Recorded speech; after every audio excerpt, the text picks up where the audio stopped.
Every wolf in the hall drops to its knees, except one. She stands alone in the last row, the one they call broken, the one they call nothing, and her body has just stopped obeying 3 years of quiet obedience.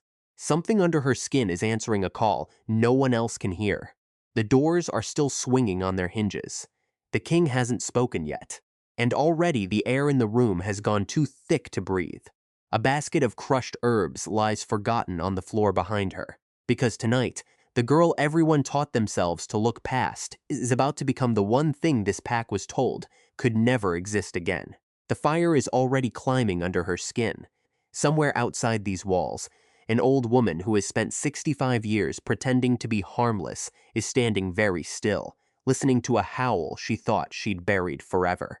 And across the room, a king who has never once knelt to anyone is already moving toward her. The mist came first, always the mist, curling low over the Thornfield grounds like something that didn't want to be seen either. Tamsin Hallowell knew this hour better than she knew her own reflection, the hour before the pack woke, before the eyes started, before she had to become small again. She counted her breaths the way Agatha taught her. 1, 2, 3, hold, release. 3 years. 3 years since her 18th birthday, the night that was supposed to give her a wolf, and instead gave her fire. Fire under the skin, fire in the joints. A scream that didn't belong to any voice she recognized as her own.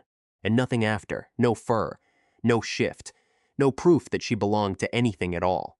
The basket in her hands smelled of mountain sage and crushed mint, and she gripped it tighter than she needed to, because gripping things was the only control she had left. Everyone else her age was already running through these woods on 4 legs, wild and certain and whole. She was still walking on 2, still human, still nothing. That was the word they used, not broken. Nothing. She'd risen before dawn again, because dawn was safe, because dawn belonged to no one yet, because if she moved quietly enough, quickly enough, she could deliver these herbs to old Agatha before the pack stirred and started looking at her like she was already a ghost standing in their hallway. Little mouse. The voice hit her spine before the footsteps did. Garrick filled the doorway of the healer's cottage with his shoulders, 25 years of muscle, wrapped around 25 years of meanness. Behind him, the twins arrived like a matched set of knives. Isadora, all ice and filed nails. Casimir, mouth already curling into something that wasn't a smile. Hiding again? Garrick said, working. Her voice came out steadier than she felt, which surprised her, which she immediately distrusted. Working, he repeated it like the word had gone bad in his mouth. Is that what we call it when the broken Omega plays at being useful? The twins laughed. They always laughed. Cruelty was their music, and they never missed a beat. Isadora examined her nails, unbothered, bored, deadly. Did you hear? The king's convoy passes through next week. Every unmated wolf will need to look their absolute best. A pause timed like a blade finding the gap in armor. Well, every proper wolf, Tamsin's hands went still on the basket. The Alpha King, Torin of Cindermore. They said he was the youngest wolf to ever unite the Northern Territories. They said his howl could shake mountains. They said he'd never lost a challenge and never taken a mate, and none of that mattered to her. None of it should have mattered, except her stomach dropped anyway, because some foolish part of her still wanted to be seen as something other than defective. Imagine, Casimir said, voice thick with fake pity, having to explain to a king why our pack keeps a broken Omega around. Your father will probably lock you in the cellar. Can't have royalty thinking we're weak. Please. The word came out smaller than she wanted. I have work to finish. Garrick took the basket from her hands like it cost him nothing, which it did. He held it up, examined the herbs with exaggerated interest, and said, "You missed some dirt on these." Then he opened his fingers. The basket fell. Herbs scattered across stone like broken promises, and the clay pot the one Agatha had painted with her own healing symbols, the one that had survived 20 years in that cottage, shattered into pieces too small to ever put back together. Clumsy, Isadora said. Now you'll have to explain to Agatha why you're destroying her things. Again, they left her kneeling in the wreckage. Their laughter faded down the corridor, folding into the ordinary sounds of the pack, waking up breakfast, training, the rituals of wolves who belonged somewhere. Tamsin's gathered the pieces with shaking hands. A shard sliced her palm, and she watched the blood well up, bright red against pale skin. Even her blood looked wrong, too thin, too bright. Missing whatever richness ran through the veins of a proper wolf. Except it wasn't wrong. She just didn't know that yet. Child, the voice was soft as falling snow. Odile stood in the doorway 87 years, wrapped around a frame that looked too frail to hold all of it, though frail was a costume, and Tamsin had never once questioned the costume. Not really, not until this exact morning. Let me see. Odalys took her bleeding hand, pulled a cloth from her pocket. She always had exactly what was needed, and wrapped the wound with a precision that didn't match her supposedly trembling fingers. It's not your fault, Odalys said. It never is. But the basket's still broken. Tamsin's voice cracked down the middle. The herbs are still ruined, and I'm still alive, Odalys finished. That is no small thing. She helped Tamsin to her feet, then bent to gather the scattered herbs with a suppleness that had no business belonging to an 87-year-old spine. Tamsin had noticed these contradictions her whole life and never once let herself ask about them. How her grandmother claimed exhaustion but never seemed to truly sleep. How she seemed to forget names but recited 70-year-old stories with total clarity. Come, Odalys said, and her voice had changed, sharpened. We haven't much time. Time for what? The king arrives tonight. Tamsin's pulse jumped. Tonight? Casimir said next week. The twins know nothing. Odalys pulled her toward the small cottage at the pack's edge, barely more than a garden shed. But theirs, private, the only place in this whole miserable pack that had ever felt safe. Your father received word this morning. The king travels in secret, searching for something he believes was lost long ago. Inside, Odalys moved straight to the hearth. Her hands suddenly steady, suddenly not trembling at all, pushed aside a loose stone in the chimney, and from the hollow behind it, she pulled a small wooden box, carved with symbols that seemed to shift when the firelight touched them. Grandmother, what? Hush! One word, and Tamsin's questions died before she could finish them. What I'm about to tell you, what I'm about to give you, it changes everything. But you have to choose, child, whether to stay safe inside your suffering or step into a truth that will shake the ground under everything you know. Tamsin's chest tightened until breathing felt optional. I don't understand. Odalys opened the box. Inside, nestled in velvet gone thin with age, sat a crystal vial full of liquid that looked like it had trapped moonlight. Beside it, a folded letter in handwriting Tamsin knew as well as her own her mother's hand. Your mother, Odalys began, and her ancient eyes went suddenly, dangerously bright, was the strongest woman I ever knew. Stronger than me, stronger than this whole pack ever suspected. And she loved you more than she loved her own breathing. She died of that love. She died of shame. The words came out flat, automatic. The way you recite something you've been told so many times, it stopped being a sentence and became a scar instead. That's what the pack whispered, that she knew I'd be defective, that the sickness that took her was grief. No, Odalys's voice cracked like breaking ice. She died of sacrifice, of a choice she made every single day for 6 years, knowing it would kill her, because it was the only way to save you. The room spun. Tamsin gripped the table edge wood grain under her palm, something real, something solid, an anchor in a floor that had stopped feeling flat. Tell me, she whispered. Your mother was moon-marked. The words landed like smoke, hanging in the air, refusing to dissolve. Moon-marked. The ancient bloodline. Wolves who could walk on moonlight, see straight through deception, command a kind of power that made alphas kneel without meaning to. A bloodline hunted to extinction 3 generations ago, supposed to be extinct. That's impossible, Tamsin breathed. The council ordered them all killed. Yes, Odalys's voice went bitter as winter ash. 65 years ago, when I was 22, 7 alphas sat in judgment and voted, decided we were too powerful to be allowed to live, too dangerous, too likely to challenge the hierarchy that kept them comfortable. She moved to the window, staring out at the pack grounds where wolves were beginning their morning rituals training, kitchen duty, the whole comfortable machinery of strong and weak, wolf and omega. They hunted us like animals, burned our homes, killed our children. A pause brittle enough to hear. I watched them kill my mate, your grandfather, simply because he loved me. Tamsin's breath caught. She'd never known her grandfather. Only that he'd died young, before her mother was even born, or so she'd always been told. Except there was more to that story. There was always more. There had always been more, and no one had ever thought to hand her the rest of it. I survived, Odalus continued, because I learned to hide. I suppressed my own wolf so completely I nearly forgot what I was. I became small, harmless, the kind of old woman nobody looks at twice. She turned, and for one flickering second, her eyes caught gold in the firelight. Just long enough to matter. I raised your mother in that smallness, taught her to hide what she was, to never shift where others could see, to make her wolf look ordinary, unremarkable, almost human. But she could shift. Tamsin's voice thinned to almost nothing. I remember, before she got sick, her wolf was silver, like starlight.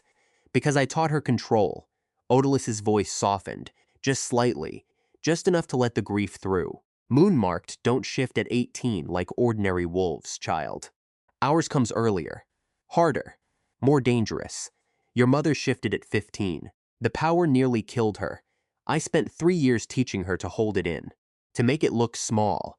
She lifted the vial with something close to reverence. When your mother met your father, she was 32 old for an unmated wolf. He was 15, young, harmless-looking, perfect cover. She bound her wolf even tighter, made herself seem like nothing at all. They mated when he came of age. She had you, a breath heavy with everything that came after.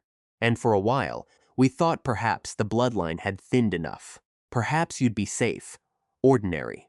Tamsin's hand drifted to her stomach, where the memory of fire still lived her 18th birthday, the shift that never came, bones trying to break and reform and finding no pattern, no path, no finish line. But I'm not ordinary. Her voice cracked wide open. I can't shift at all. My wolf is broken. Your wolf is bound. Odalus set the vial down with careful precision, like it might shatter from a wrong word nearby. The moment I held you, I felt it. Power radiating off a body small enough to fit in one arm. You were going to be stronger than your mother. Stronger than me. Strong enough that hiding wouldn't be possible. She opened the letter. Tamsin's mother's handwriting blurred behind sudden tears before she could read a single word of it. Your mother saw it too, and she knew what it meant. The council's laws hadn't changed. Moon-marked were still meant to die on sight.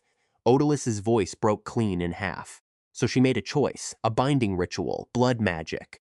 It required her to pour her own life, day by day, year by year, into you building a suppression so complete your wolf couldn't surface at all.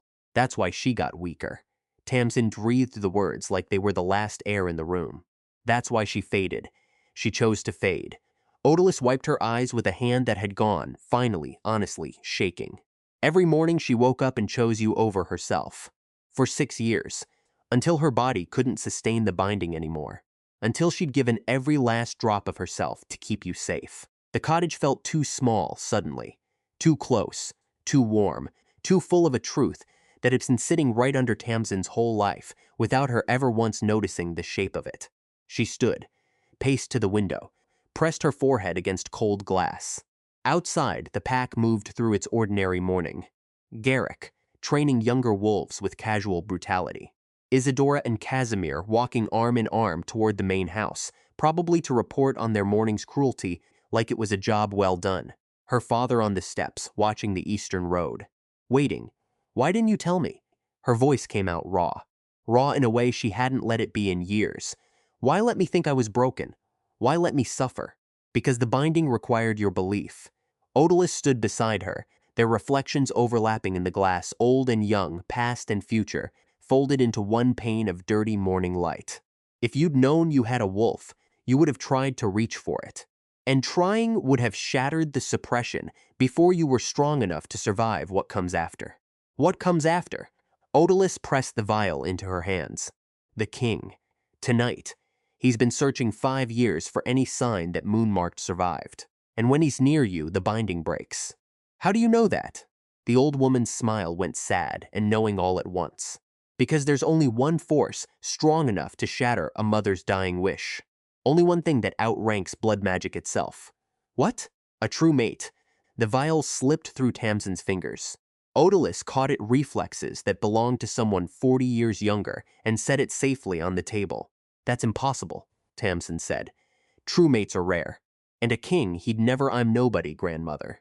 I'm less than nobody. I'm broken. You were never broken. Odalus's hands cupped her face, gentle enough to undo her completely. You were hidden, protected, kept safe until the one person who could set you free finally arrived.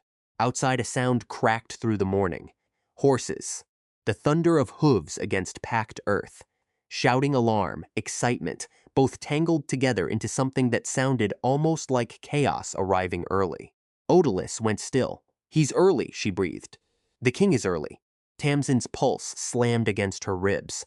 Something was building under her skin pressure, presence, her wolf stirring for the first time in 3 years. Not in agony this time, in recognition. Drink this. Odalus pressed the vial back into her hands. More urgent now. It won't suppress your wolf anymore, the binding's already fracturing. But it'll give you clarity. Control. You'll need both tonight when you shift. Tonight? Grandmother, I can't shift in front of the whole pack. They'll kill me. They'll kneel. Odalus's eyes flashed gold again, longer this time, brighter. Or they'll die trying to stand. Now drink quickly. There's more you need to know, and we're already out of time. A fist hit the door, sharp, official. Tamsin Hallowell. A man's voice muffled through thin wood. Your presence is required at the main house. All unmated wolves are to be presented within the hour. Tamsin looked down at the vial trembling in her own hands, because there was no time left to be afraid of it. Because whatever waited on the other side of that door was already coming, whether she was ready or not. Because for the first time in 3 years, something under her skin wasn't asking permission anymore. It was simply waking up. She uncorked the vial and drank it in one motion, before she could talk herself out of it.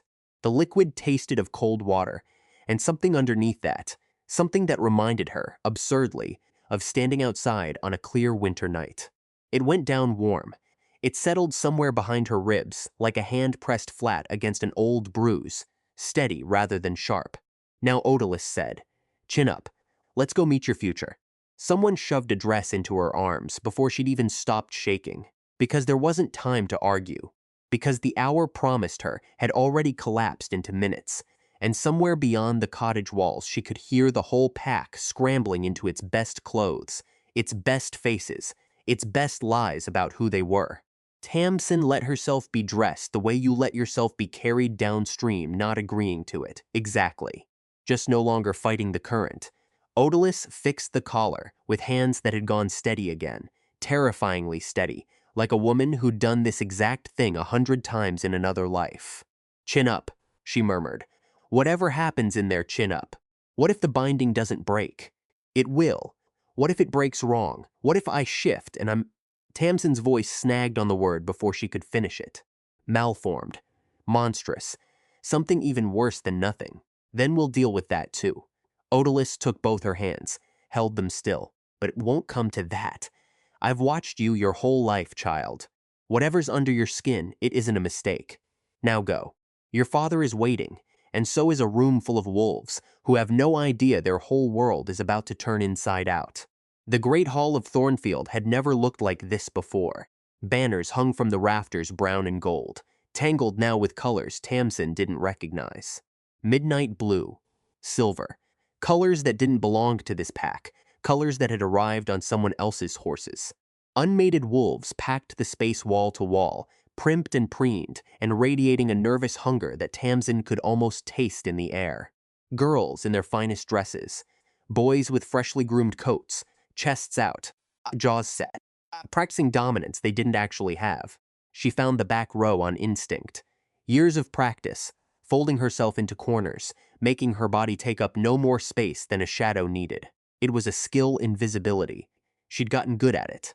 Good enough that most nights she almost believed she wasn't really there at all. Except tonight something was different, because no matter how still she stood, wolves kept glancing her way, frowning, confused by something they couldn't name, and couldn't stop noticing a disturbance in the room's usual order, like a single wrong note buried inside a familiar song. Form ranks. Rurik's voice cracked over the crowd, a mountain of scarred muscle, one eye gone milky from some old unwon challenge. Alphas and betas in front, deltas and gammas in the middle. Omegas in back, Tamsin took her place, alone mostly. Thornfield had few omegas, and the ones it did have were mated, their worth secured by usefulness if nothing else. She was the only one still unclaimed too defective, the whispers said, to even be traded away since some alliance no one wanted to make with a broken girl. A visiting girl stood near her, young, pretty, eyes still innocent of real cruelty. She glanced at Tamsin, opened her mouth to say something, then seemed to think better of it. Her nose wrinkled instead, disgust dressed up as manners. The familiar cocktail, pity and revulsion, served together every single day of Tamsin's life. Then the doors moved. The king approaches. The words rippled backward through the hall, like a stone dropped into still water, and the oak doors swung open, and the world simply changed. Power came through that doorway before the man did. It hit the room like weather, like something with actual mass, pressing against Tamsin's skin until the air felt too thick to pull into her lungs. Wolves began dropping, one by one, then in waves, unable to stand under the sheer dominance rolling off whatever was walking toward them. Alphas fought to stay upright. Betas whimpered and folded. The visiting girl beside Tamsin hit her knees, head bowed, trembling like a leaf caught in wind that wasn't stopping. Tamsin stayed standing, not from strength, not from defiance. Her body had simply locked, every muscle seized, because something deep inside her chest had woken up and did not care what the rest of her wanted to do about it. Mine. The word arrived in a voice that wasn't quite hers. Or was hers buried, finally surfacing? Mine, mine. Mine. He walked in like the room owed him something. Taller than any wolf she'd ever seen. Broader. He moved like violence that had chosen for now not to break a storm, holding itself politely in check. Black hair. Bronzed skin that had no business surviving this far north. And eyes the color of liquid mercury, ancient, despite a face that couldn't have been older than 26. Holding secrets and power, and a loneliness so vast it seemed to have its own gravity, pulling everything toward it. His gaze swept the hall, cataloging, dismissing. These preening, desperate wolves were clearly not what he'd come looking for. Then his gaze found her, and everything else in the room simply stopped mattering. Sound thinned to nothing. Time lost its grip on the moment entirely. There was only the two of them, some invisible thread pulled taut between them, recognition reaching down past blood, past bone, into whatever was left after you stripped away everything that could be faked. He took one step toward her, then another. The crowd parted like water in front of a blade. Your Majesty. Her father's voice cracked through the silence, too high, too fast. Bastian bowed low, face pale, hands trembling in a way that had nothing to do with cold. Welcome to Thornfield. We are honored. May I present our unmated wolves for your... Torin didn't look at him, didn't seem to hear a single word. Who is that? Not a question. His voice landed deeper than thunder and softer than silk, and it slid down Tamsin's spine like something between a caress and a warning. Who, Your Majesty? Bastian followed his gaze, and his face went from pale to gray in the space of one breath. That's no one of consequence, an Omega, a defective one. We've arranged our strongest females at the front, if you'll just... Her name, Bastian flinched like he'd been struck. Tamsin, he said. My daughter, Your Majesty. But I assure you, she isn't suitable for... Tamsin. The way he said her name undid something in her knees. Made her wolf throw itself against the binding with a violence that lit up every nerve in her body like lightning finding ground. Come here. Her feet moved before she gave them permission. 1 step. 2. The crowd parted again, this time with disgust rather than fear, and she could feel every eye on her back, every whisper trailing behind her like smoke. The broken Omega, the defective one. What could a king possibly want with her? She stopped 3 feet away, close enough to feel heat rolling off him, close enough to smell pine and winter storm, and something wild that made her wolf keen with a wanting she didn't have a name for yet. Close enough to see the scar's fine lines along his throat, his hands, his forearms where his sleeves had been rolled back. A lifetime of violence written into skin too young to carry that much history. Your wolf. His voice dropped lower, meant only for her. Show me. The blood drained clean out of her face. I can't. Or won't, your majesty? Bastian's desperation cracked wide open now, hands raised in supplication, stepping forward like he could physically stand between his daughter and a king. She's defective, her wolf is malformed, to ask her to. Torin moved before Tamsin's eyes could track it. One moment her father was talking. The next he was on his knees, the king's hand at his throat, not squeezing, not yet, but the threat sitting there plain as a drawn blade. Did I ask for your opinion? Around them, Thornfield wolves growled low, instinct, screaming at them to defend their alpha, and not one of them moved. Because moving against a king like this one would be suicide, and every wolf in that hall knew it in their bones. Please. The word tore out of Tamsin before she could stop it. Please don't hurt him. Torin's mercury eyes swung back to her. Something flickered there, surprise maybe. Interest. Something close to approval. Slowly, he let go. Bastian gasped, stumbled backward. One hand at his own throat, like he was checking it, was still attached. You beg for a man who calls you defective. Torin tilted his head, predatory curiosity replacing the anger.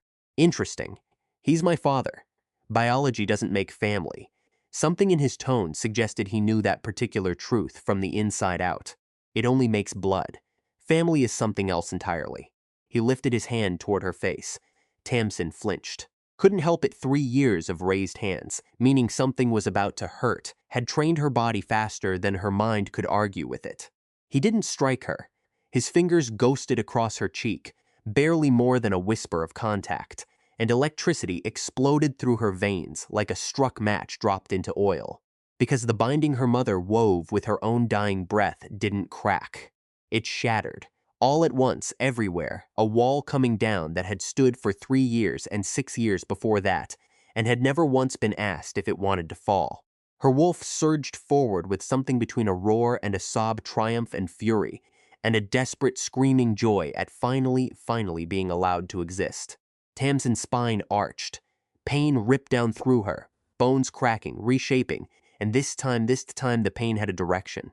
Her body knew, for the first time in her life, exactly what it was supposed to become. No, she gasped, tried to pull back, tried to stop what was already unstoppable. Not here, not in front of everyone. They'll kill me.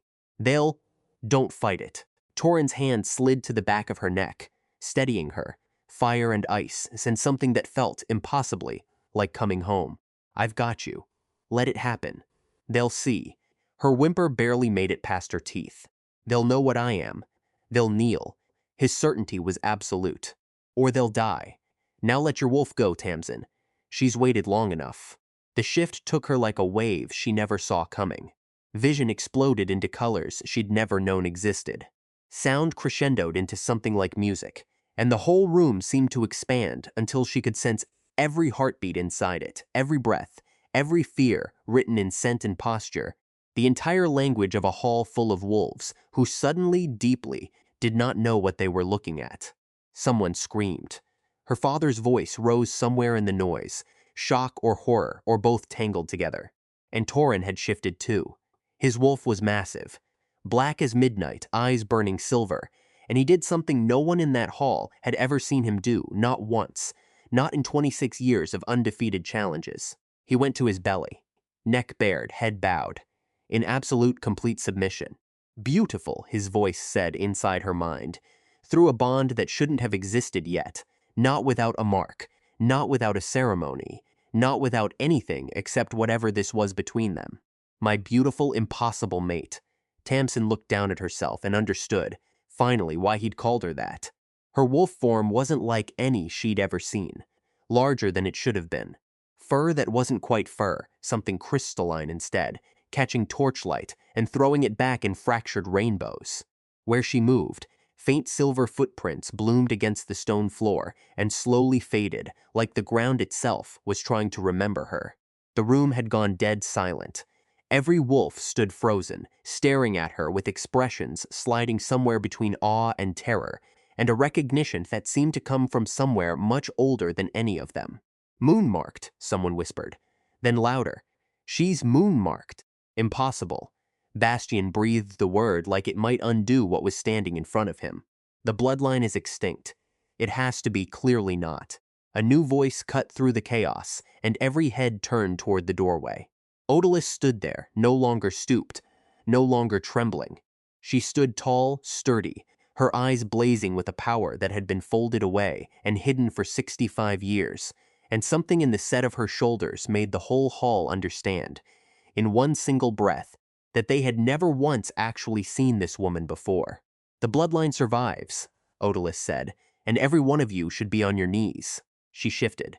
Her wolf came smaller than Tamsin's, touched silver with age, but unmistakably the same crystalline light, the same impossible glow. Grandmother and granddaughter, standing side by side in a hall that had believed them both extinct, both defeated, both nothing. There are two of them. Someone breathed near the doors. There are two. There are more. Odalys's voice carried to every corner of the hall without her needing to raise it. Hidden, protected, waiting, and now that my granddaughter has woken, they will begin to wake too. The hiding is over. Isadora made a sound like something wounded. This can't be happening. She's nothing. She's nobody. She's your future queen. Torin had shifted back, standing bare and unbothered in the center of the hall until someone threw a cloak over his shoulders, which he wrapped around himself with careless grace, silver eyes never once leaving Tamsin. "And you will address her with the respect that title demands, or I will remove your tongue and feed it to you."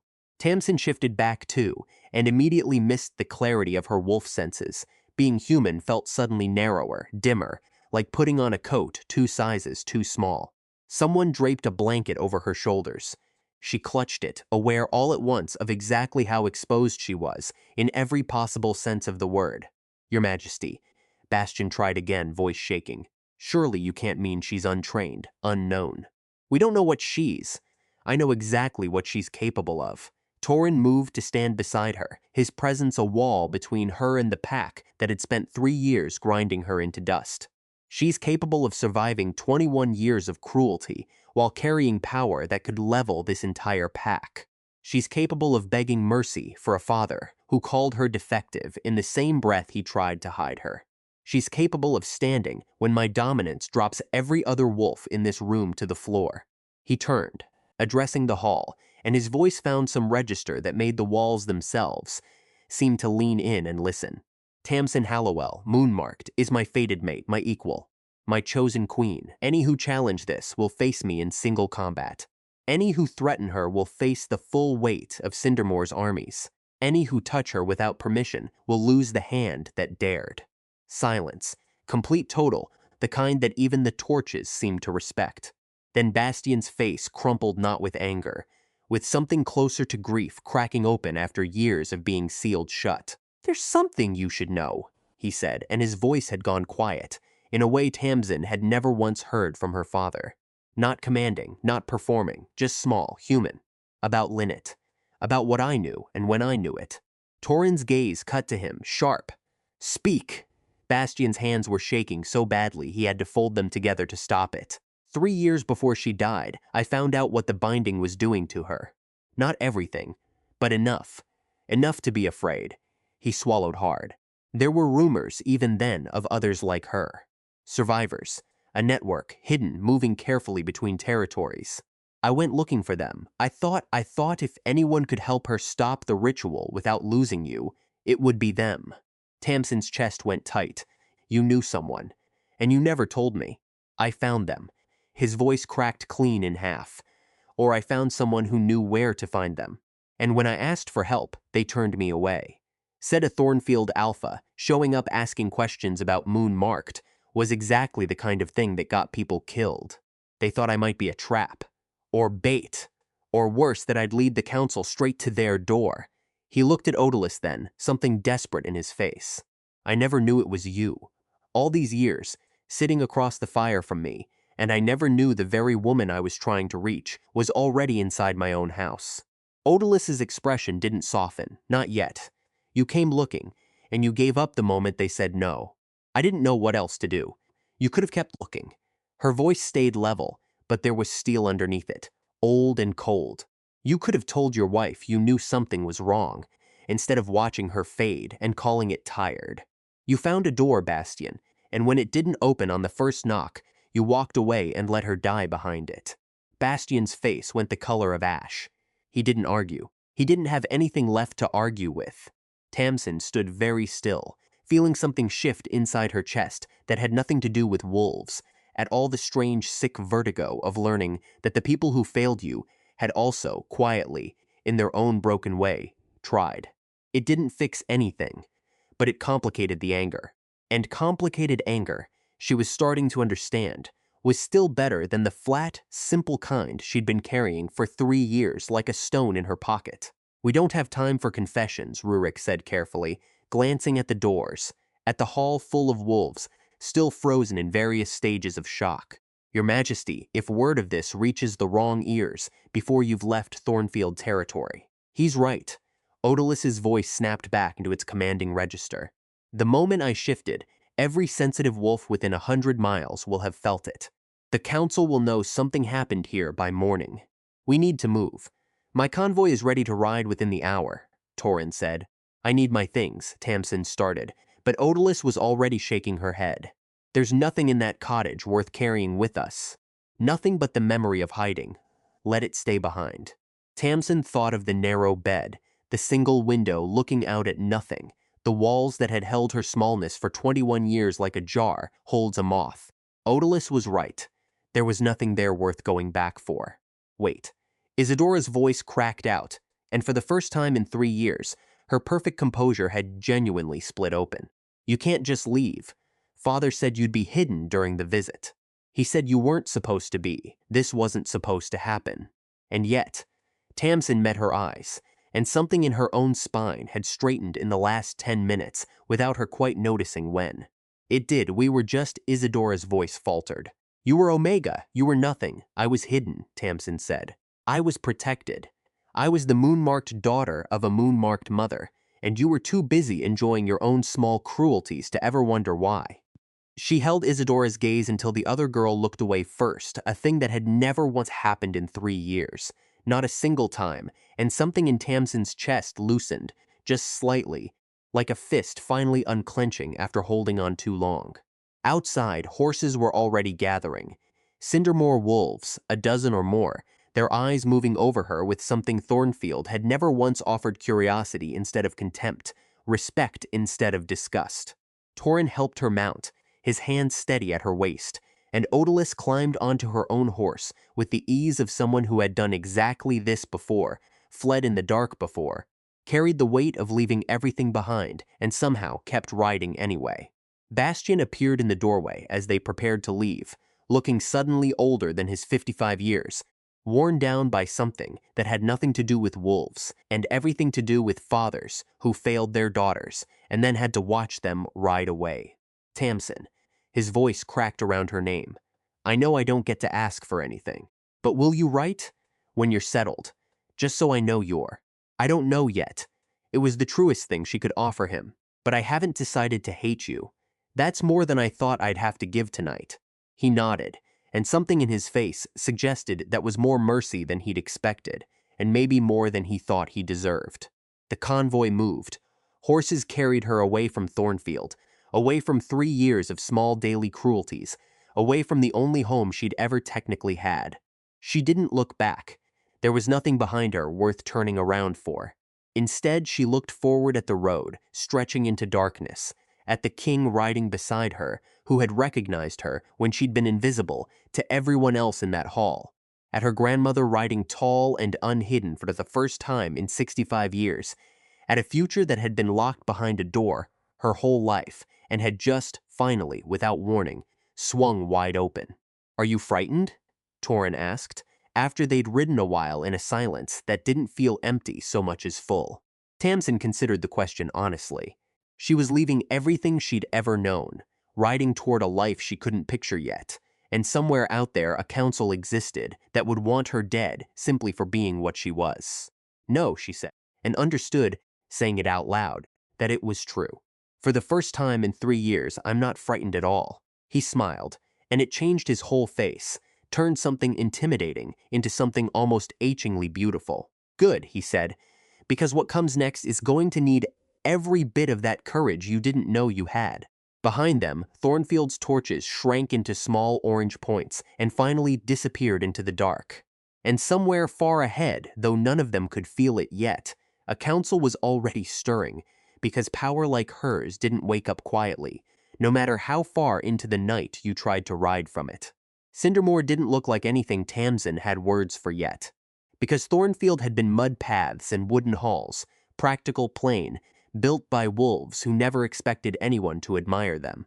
And Cindermore rose out of the mountain, itself obsidian towers catching morning light and throwing it back in silver, bridges arched between buildings made of something that shimmered like frozen water, waterfalls threading down through the city, and scattering mist that turned into small, permanent rainbows wherever the sun found them. She sat on her horse at the ridge and simply stared, she was starting to understand, becoming something of a habit lately. "Welcome home," Torrin said quietly beside her. Home. The word landed strange in her chest, too big, too soft, a shape she hadn't tried wearing before. Because home had always meant a narrow bed and a locked kind of quiet. Not this. Not mountains wearing silver like jewelry. The gates opened onto a courtyard packed with wolves in both forms, and the moment Torrin dismounted, the whole crowd erupted not fear, not forced ceremony, just genuine, unguarded joy at their king coming home. He helped Tamsin down, hands steady at her waist, and a hush rolled through the courtyard. Every eye turned to her. She felt it land, the old instinct rising up her spine, the urge to shrink, to apologize for existing, to become invisible the way she'd trained herself to for 3 straight years. Except there was nowhere left to hide here, which terrified her, which, underneath the terror, felt strangely like relief. Then, as one single motion, the entire courtyard dropped to a knee. "Rise," Torrin said, voice carrying easily across the stone. "This is Tamsin Hallowell, moon-marked, my mate, your future queen. She has been hidden, suppressed, abused by wolves who should have protected her. We will not repeat their mistakes." A cheer went up loud enough to shake mist off the waterfalls, and Tamsin felt tears sting before she could stop them. These wolves didn't know her, owed her nothing, and they were celebrating her anyway, like her existence alone was cause enough for joy. A woman stepped forward, tall, broad-shouldered, scars mapping decades of combat across her arms, eyes carrying both warmth and calculation in equal measure. "My queen, I'm Bryda, Beta of Cindermore. Your chambers are ready in the moon tower." A glance toward Torrin, dry as old bone. "Unless you'd prefer to share the king's." Heat flooded Tamsin's whole face. "The moon tower sounds perfect. For now," Torrin added, and her blush deepened past anything reasonable. The moon tower chambers made her cottage back at Thornfield look like a closet built by someone who didn't like her very much. Circular room, glass ceiling open to the night sky, shelves of books that made her fingers itch just looking at them, a writing desk positioned to catch the whole territory in one window. "This is too much," she breathed. Odalus moved to the bookshelves, running one hand along the spines like she was reading them by touch alone. "You'll grow into it," she said. "Every generation of us kept a room exactly like this somewhere, before the burning. Somewhere to read. Somewhere to remember who we were before anyone told us to be small. You'll need it, for what's coming." "What's coming?" "Training," Bryda said, crossing her arms. "You can shift. Good. Can you control it? Shift partway? Use that crystalline coat to actually defend yourself, instead of just looking beautiful while people try to kill you?" Tamsin sank into a chair. "I don't know how to do any of that." "That's why you have us." Bryda's grin came sharp and confident. "I'll train your body. Odalus trains your mind. And His Majesty," she glanced at Torrin, mouth twitching, "I'm sure he'll find ways to make himself useful." The next morning, before the sun had cleared the eastern peaks, Bryda had her in the courtyard with a wooden blade in each hand and absolutely no patience for excuses. "Again," Bryda said. Tamsin's arms burned, her legs burned. Every single part of her burned, actually, which felt at this point less like an injury and more like a permanent condition. "I can't feel my shoulders." "Good. Means you're finally using them right." Again. The attacks came in patterns, first slow enough to track, fast enough to teach her body what fear actually did to reaction time. Because that was the lesson underneath the lesson, Bryda kept saying. Fear makes you slow. Training makes fear useless. "Your crystalline coat isn't just pretty," Bryda said between rounds. "It's armor. Ordinary fangs can't get through it. Ordinary claws slide right off. but you have to actually use it, not just wear it like a nice coat you got as a gift. She attacked without warning. Tamsin barely got her shift up in time, wolf form snapping into place a half-second before Brida's blade would have found flesh, and the weapon skidded off her crystalline fur without so much as a scratch left behind. "Good," Brida said, unbothered, like this was Tuesday. "Now do it faster." Which it wasn't exactly Tuesday. But it might as well have been, because the next 6 days looked exactly the same dawn training, bruised pride, Brida's flat, unimpressed voice saying again, again, again, until Tamsin's body stopped waiting for permission to react. The afternoons belonged to Odalus and the library, and a version of learning that hurt in a completely different way. Truth sight isn't just seeing what someone hides. Odalus told her, on the 3rd day, both of them sitting across a low table with a single candle burning between them. It's older than that. Deeper. Moonmarked were healers once, child, long before we were hunted. Our sight was meant to find what's broken in a person, not just their lies, but their wounds. I don't understand the difference. You will. That evening, one of the young Cindermore guards came in from patrol with a gash along his forearm, deep enough that Brida was already reaching for bandages. Tamsin, without entirely deciding to, reached out and laid 2 fingers against the wound. And felt it. Not just the cut. The whole shape of him, old fractures healed wrong. A shoulder that had never quite forgiven some fall from years back. A tightness behind his ribs that had nothing to do with the blade at all, and everything to do with grief he hadn't told anyone about. Her fingers warmed. The wound closed not instantly, not like a miracle in a children's story, but faster, cleaner, the skin knitting itself shut under her touch like it had simply been waiting for someone to ask it nicely. The guard stared at his own arm, then at her. "I didn't." Tamsin pulled her hand back like it had caught fire. "I don't know what that was." Odalus had gone very still across the table, eyes bright with something that looked almost like grief and joy tangled together in the same breath. "That," she said quietly, "was the gift I never got to have. Your mother's line ran deeper than mine. She could have healed if she'd ever had the chance to learn." A pause, heavy enough to feel. "You carry her whole trade in your hands, child. The herbs. The mending. It was never a small ordinary skill you learned from Agatha. It was always this. You just didn't have the rest of it yet." Tamsin looked down at her own fingers like they belonged to a stranger. Because for 3 years she'd believed her only worth was the quiet, unglamorous work of grinding herbs and boiling tinctures. And now that same work had a name that made her chest ache with something too large to hold not lesser magic. Not a consolation prize handed to the broken girl who couldn't shift. The oldest magic there was. It was Torin who found her on the battlements that night, staring at her own palms, like they might explain themselves if she stared long enough. "Brida told me what happened," he said, coming to stand beside her. "I didn't ask for it to happen. It just did." Her voice thinned. "What if I hurt someone instead? What if I reach for a wound and something goes wrong and I make it worse? Then you'll learn, the same way you're learning everything else." His hand found hers in the dark, warm, steady, entirely unbothered by her panic, in a way that somehow made room for it to settle. "You've spent 3 years believing every new thing about yourself was a threat. It isn't. Not anymore. Easy for you to say. You've always known what you were." "Have I?" Something moved behind his mercury eyes, old and unhealed. "I ripped my own father's throat out when I was 13. Spent years afterward, wondering what that made me." "Why?" she asked quietly. "Did you have to?" He was silent long enough that she thought he wouldn't answer. "My grandmother was killed when I was 8, he said finally. And Alpha decided she knew too much about what he was doing to his own pack, and rather than risk her speaking it out loud, he had her put down like something dangerous instead of someone loved. My father watched it happen, did nothing, and it broke him not right away, but slowly the way rot works through a beam nobody's checking. By the time I was 13, he'd become the very thing that had killed her, seeing enemies everywhere, killing wolves who'd done nothing but exist near him. So you challenged him." I told myself it was different from what was done to her. Cleaner. Lawful. His jaw tightened. It wasn't different. I was 13, and I killed my own father in front of the whole pack, and the worst part isn't the grief. It's that some part of me was relieved. That's the part I've never told anyone. She looked at him properly then. Really looked.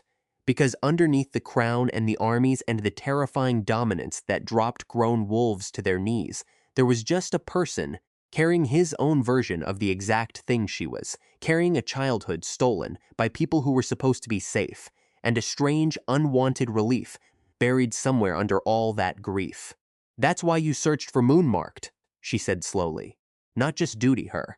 She made me promise, he said, before she died, that if I ever had power, I'd use it to protect the kind of wolf the world decided was too dangerous to let live.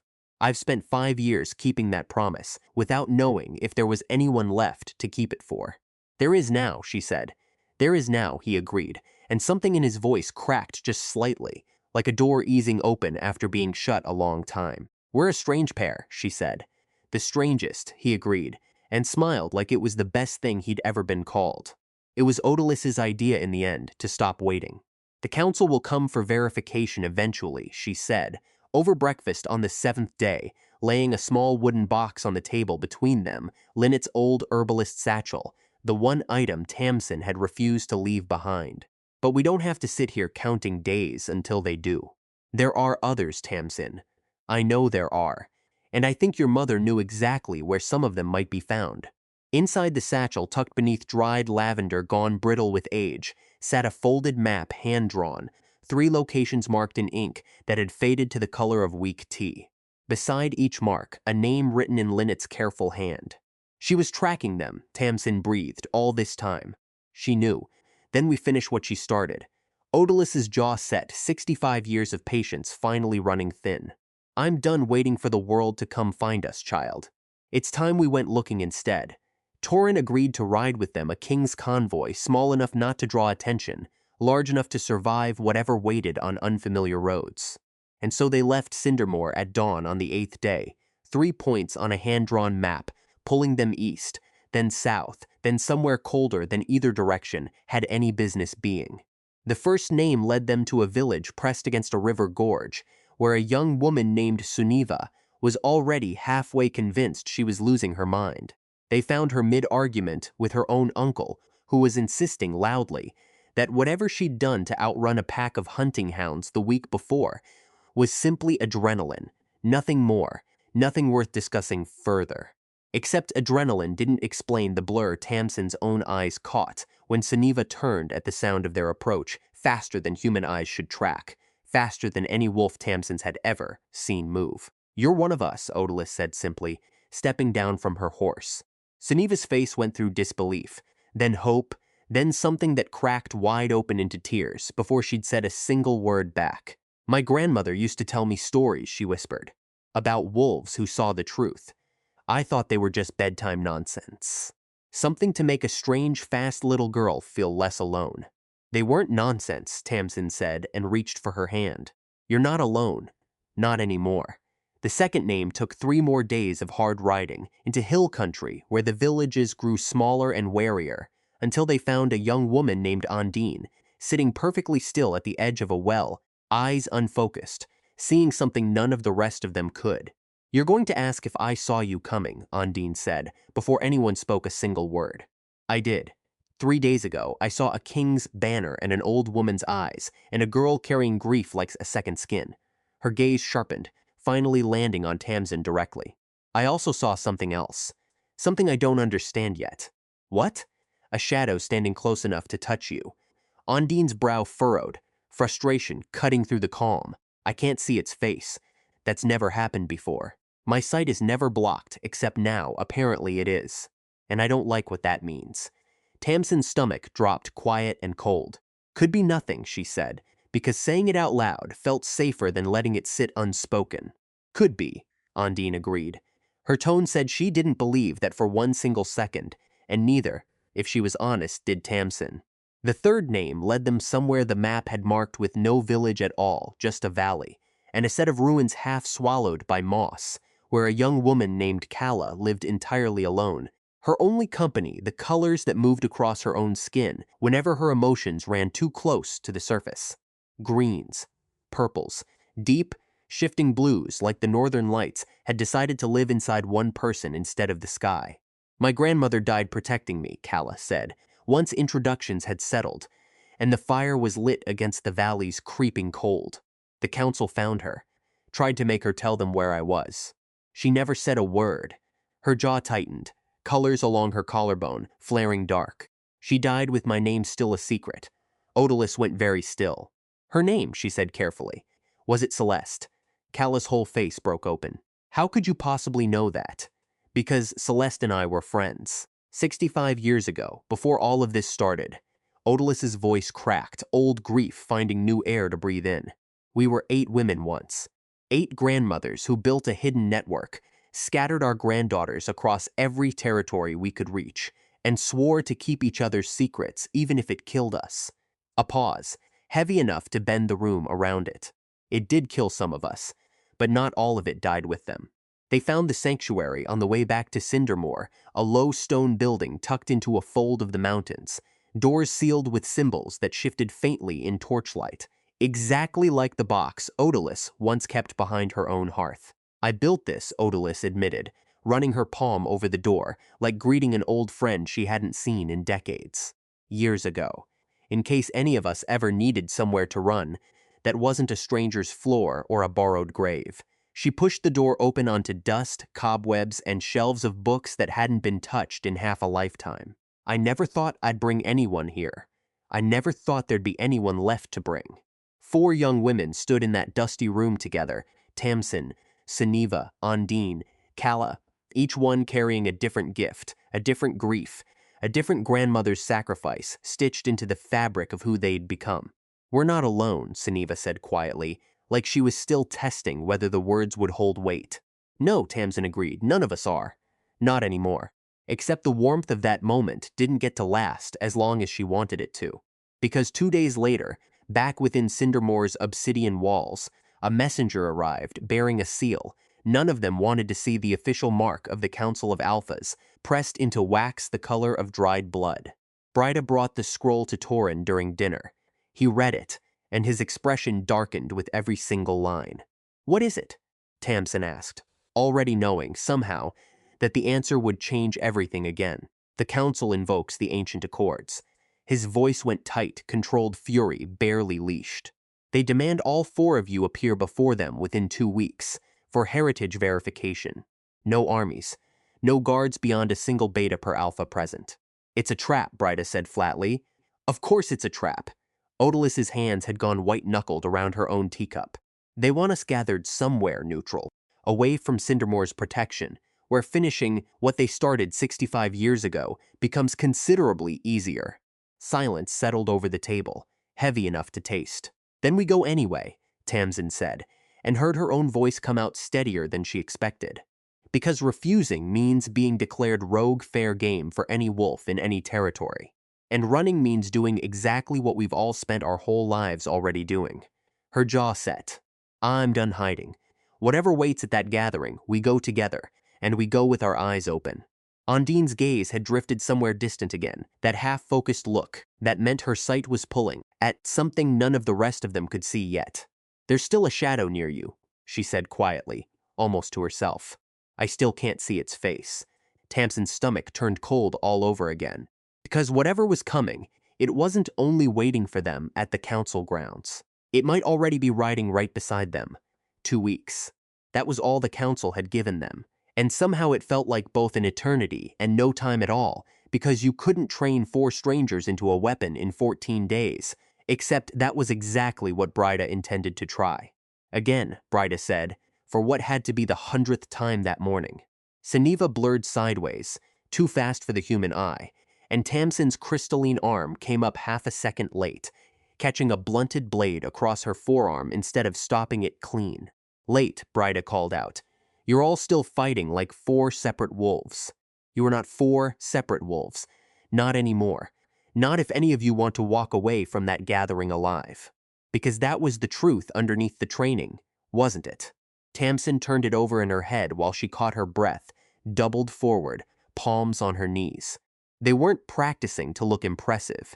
They were practicing to survive something that hadn't happened yet, and that kind of practice had a different weight to it. Heavier, colder. The kind that kept her up some nights, staring at the glass ceiling of the moon tower, counting stars instead of sheep, because sheep had never once tried to kill her, and stars, at least, minded their own business.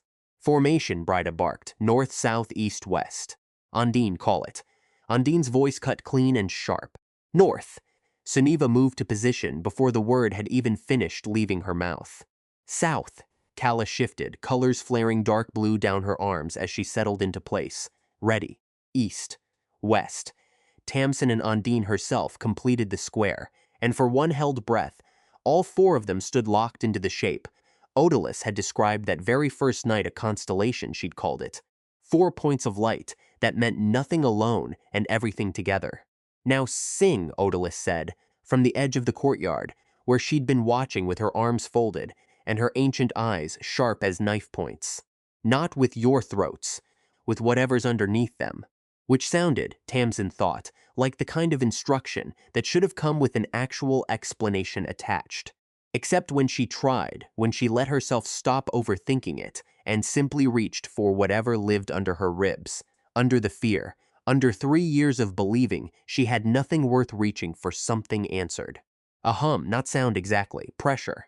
Warmth threading between the four of them like a wire pulled taut, and for one dizzying second, Tamsin could feel Suniva's heartbeat as clearly as her own, could feel Undine's fear sitting quiet and controlled behind her ribs, could feel Kala's grief for a grandmother she'd barely had time to know. Then it snapped, and all four of them staggered like the ground had briefly tilted underneath their feet. Good, Bryda said, entirely unimpressed, like this was Tuesday. Like this was nothing at all. Do it again tomorrow. And the day after that. The evenings belonged to something gentler, and Tamsin found she needed that gentleness more than she wanted to admit out loud. One night, a few days into training, she found herself in the library, instead of on the battlements, curled into the window seat with one of her mother's old letters spread across her knees. And it was there that Torin found her, drawn by nothing more than the candlelight spilling under the door. Tell me about her, he said, settling onto the floor beside the window seat, rather than a chair, like formality had simply stopped applying between them somewhere in the last 2 weeks. Your mother. What do you want to know? Everything. He tipped his head back against the shelves. What she liked. What made her laugh. What she dreamed about before she chose to die for you. The bluntness of it should have hurt. Instead, it felt like relief, because no one else had ever been willing to say the true shape of it out loud. Not even Odalus, not even her own father. She loved gardens, Tamsin said softly. Even after she got too weak to tend them herself, she'd sit on the porch and tell me which herbs to plant where. She used to say plants were honest. They either grew or they didn't. No pretending, no politics. Something almost like a smile pulled at Torin's mouth. She sounds like she was wise, she was.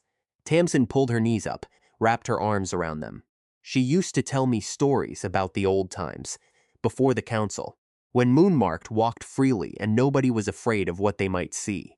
A pause, thinner than she meant it to be. I thought they were just things she made up to help me sleep. They weren't. Odalus's voice, from the doorway she'd arrived on silent feet, the way she always seemed to lately, 65 years of hiding, having taught her to move like she still needed to. Every story your mother told you was true. We were healers once. Counselors. The conscience of the wolf world, before power decided conscience was inconvenient. What happened? The same thing that always happens when truth threatens people who've built their whole lives on lies. Odalus's voice went bitter.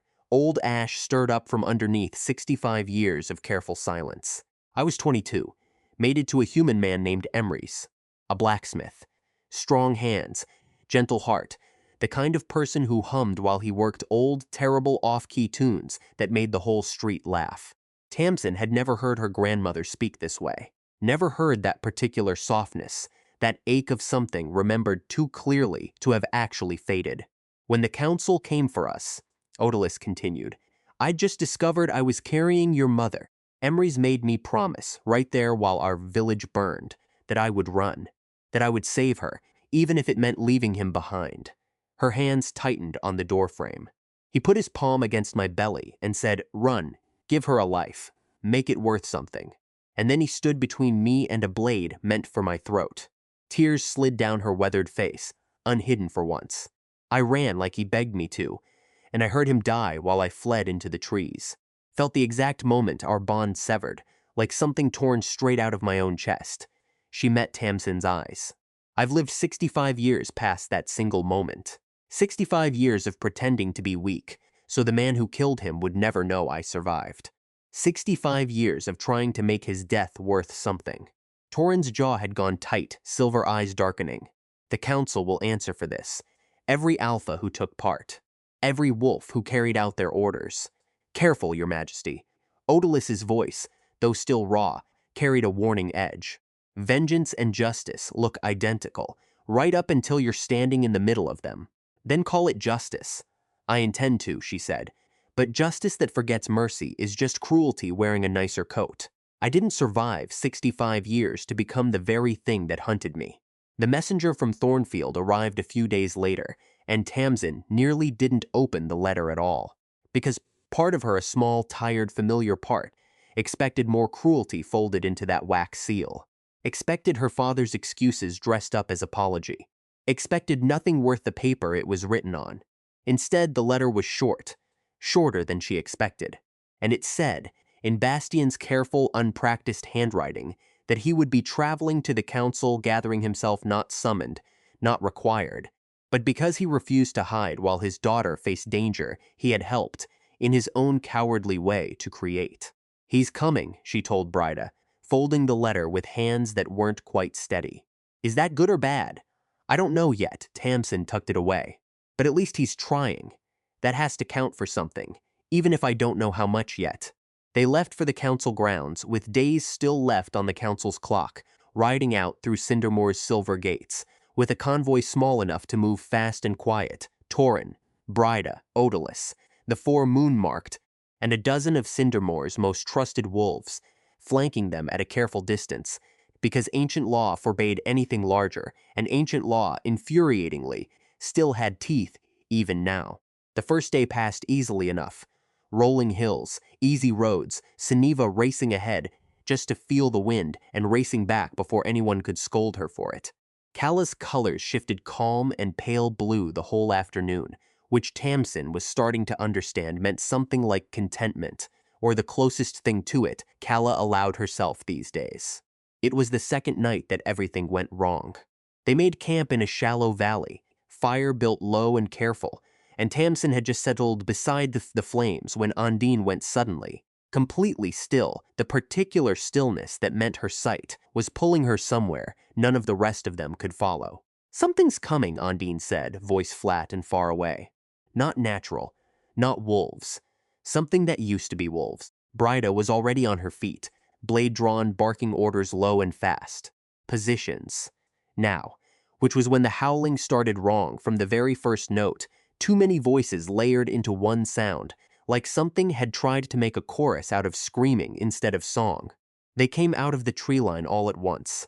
A dozen shapes, maybe more, moving with a jerking, unnatural speed, their forms half wolf and half something else entirely, shadow bleeding off their edges like ink dropped into water, eyes burning the wrong color, fur that had gone gray and thin, stretched too tight over frames that looked starved from the inside out.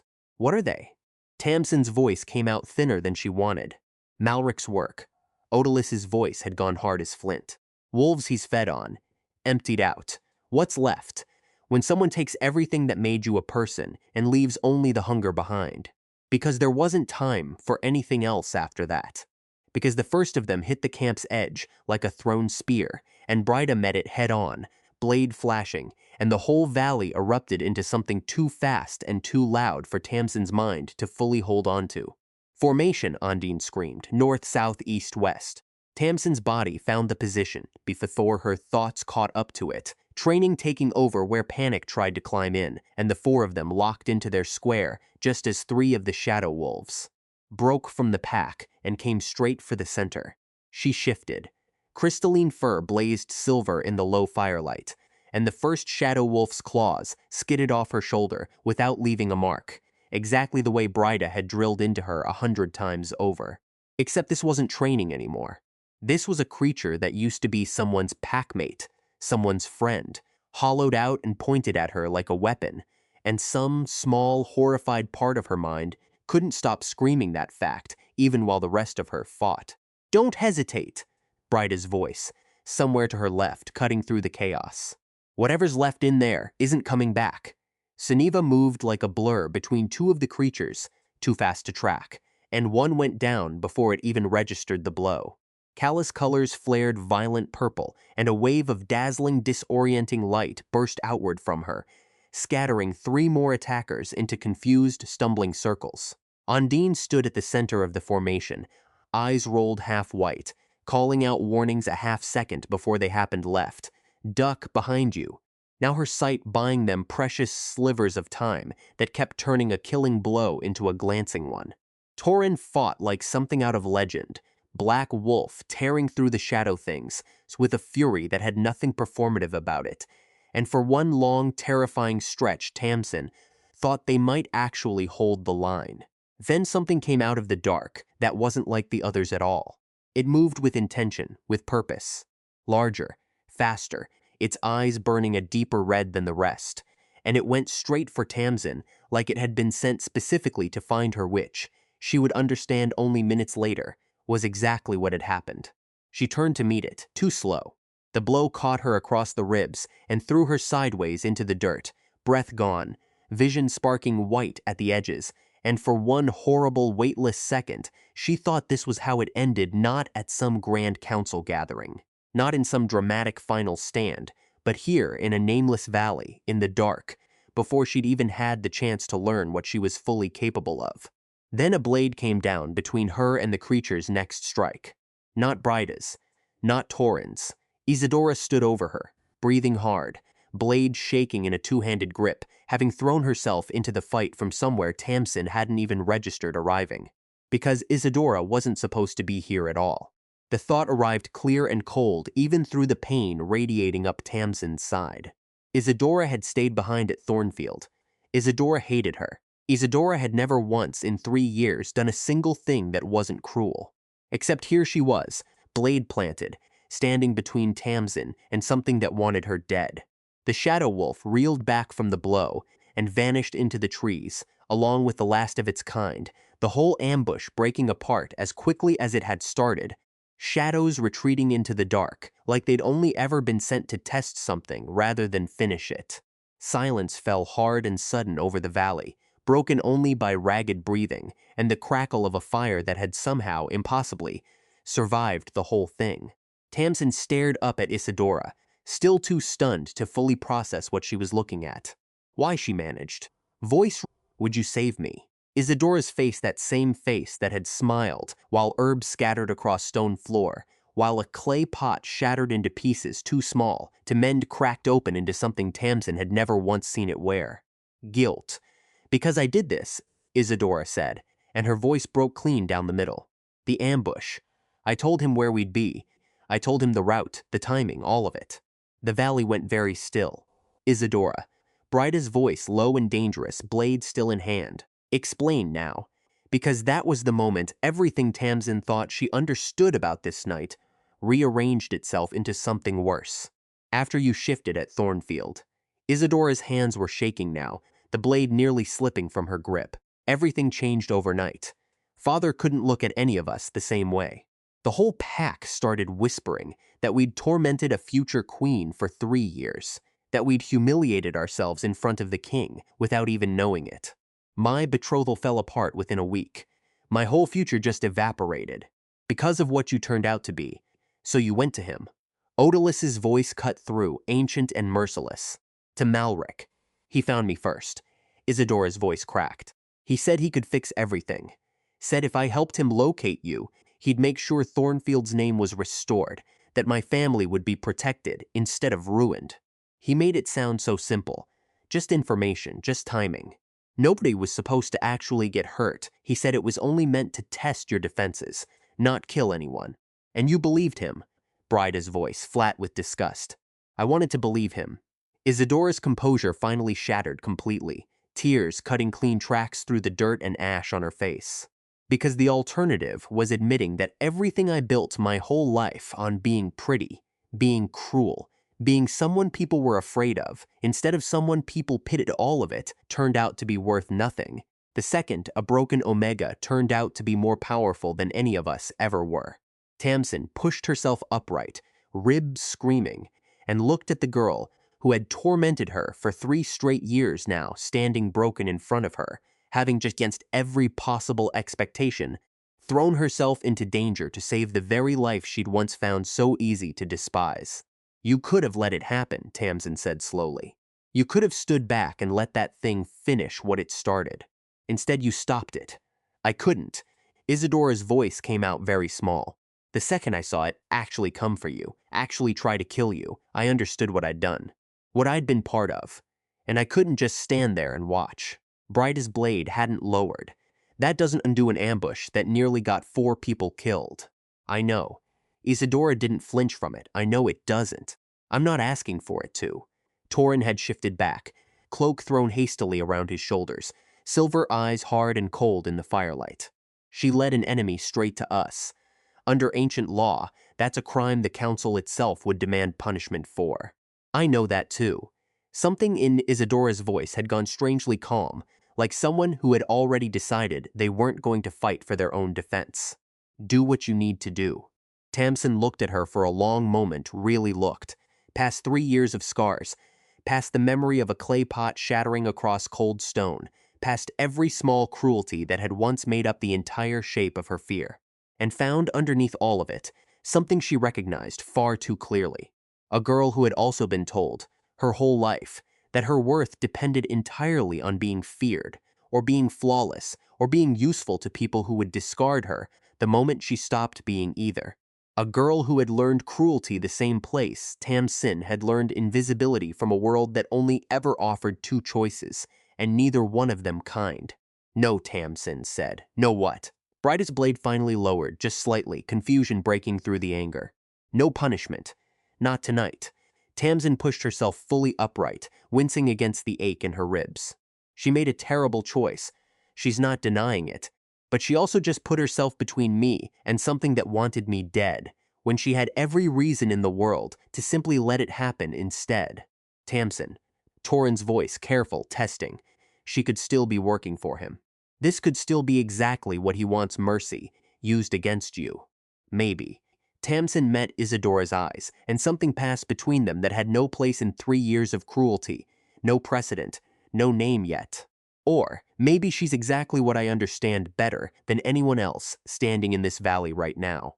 Someone who was taught that being small and afraid was the only alternative to being cruel, and never once got shown a third option. She turned back to Torin, voice steadying with every word. I want her to testify. At the gathering.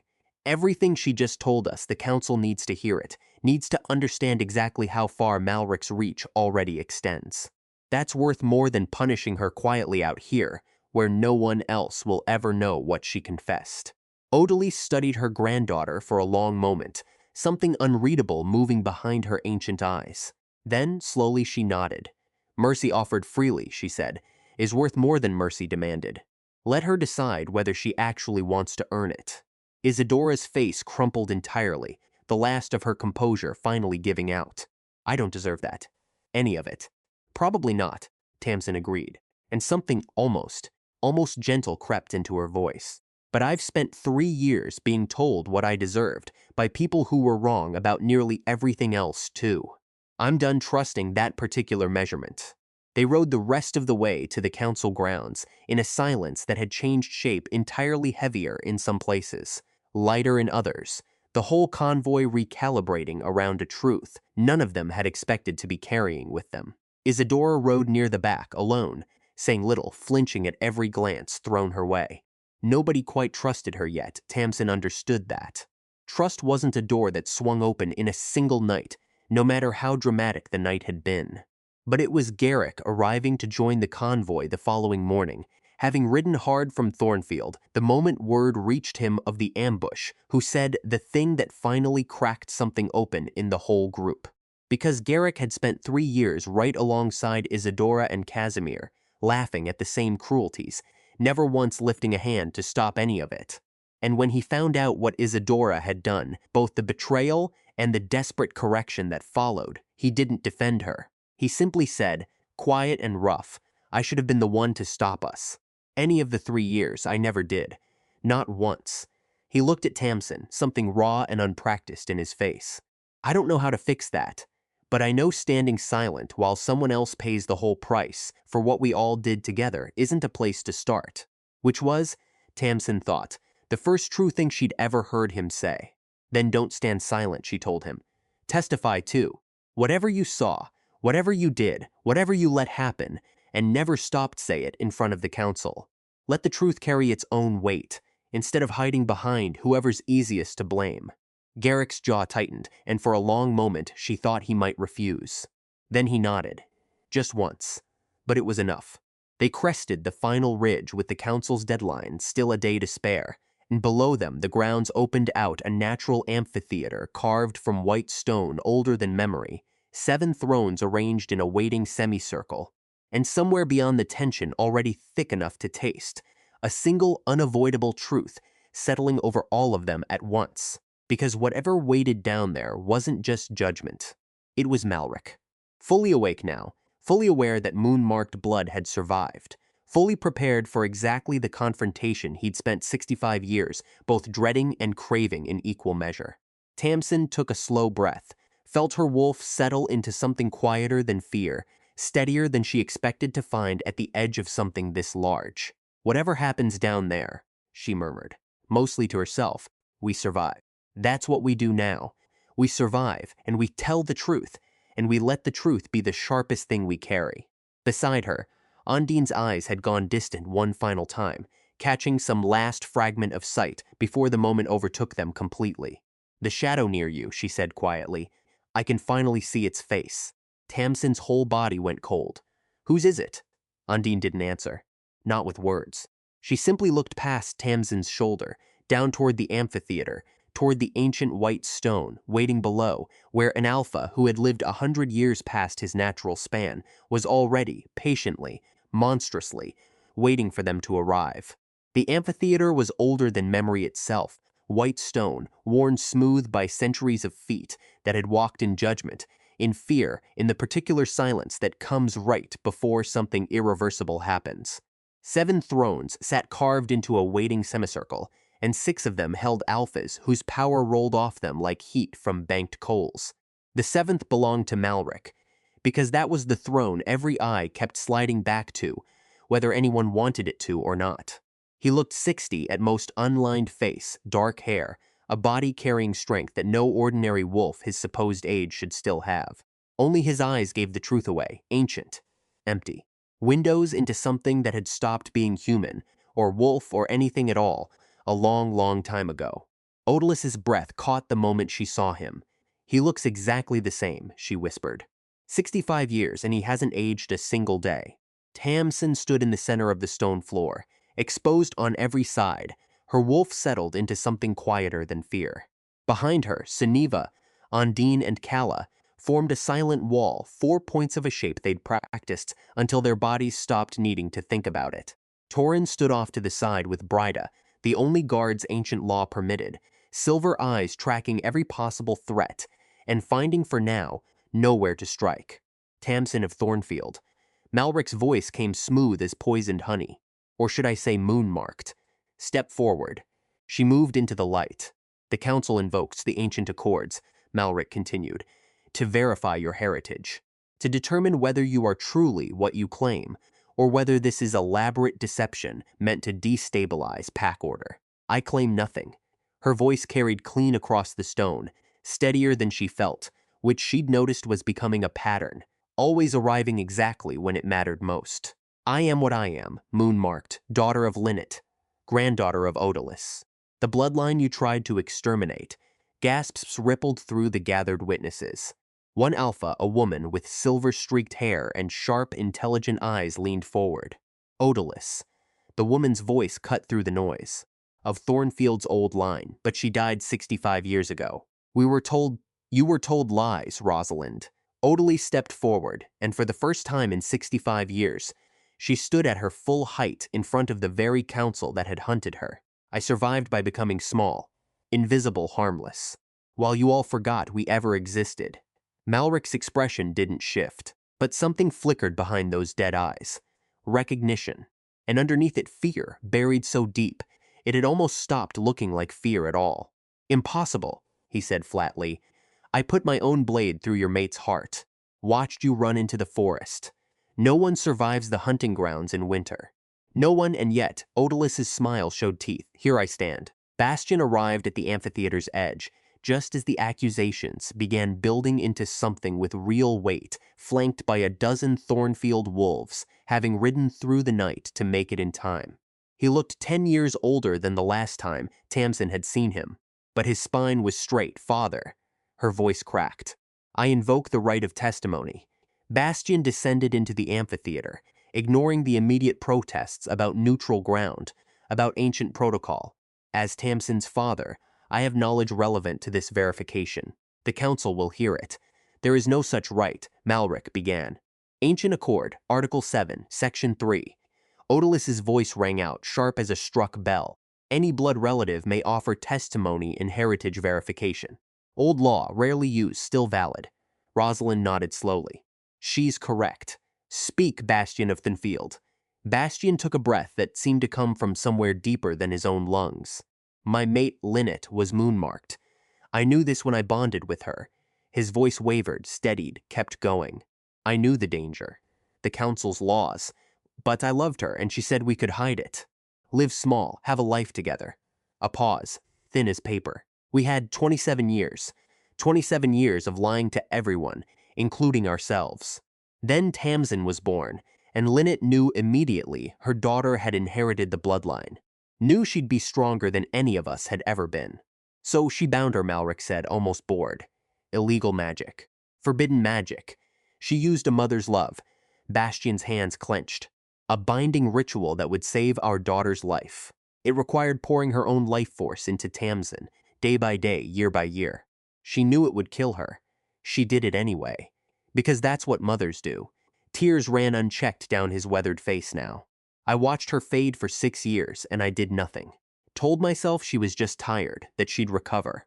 I let her sacrifice herself while I pretended not to see it happening right in front of me." He turned to Tamsin, voice breaking completely. "I'm sorry. I'm so sorry.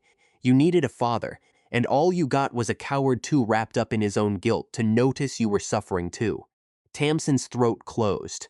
She wanted to say something, that it was fine, that it didn't matter anymore, that she'd survived. Except the words wouldn't come, because it wasn't fine, not entirely, and pretending otherwise felt like another kind of lie she was finally too tired to keep telling. "This is very touching." Malric's voice dripped contempt. "But it proves nothing except that Moonmarked continue to endanger their own children with forbidden magic. Exactly why they must be. There's more the council should hear." Isadora's voice, unexpected, cut through the amphitheater from where she'd been standing near the entrance with Garrick, both of them pale, both of them clearly terrified of what they were about to admit out loud. "Speak," Rosalind said. Isadora's hands were shaking, but she didn't stop. "I helped orchestrate an ambush against Tamsin's convoy 2 nights ago. I gave Malric their route, their timing." Her voice cracked wide open. "I did it because he promised to protect my family's name. He told me it was only meant to test their defenses. He lied. His creatures nearly killed her." Garrick stepped forward beside her. "And I watched 3 years of cruelty toward her and never once said a word against it.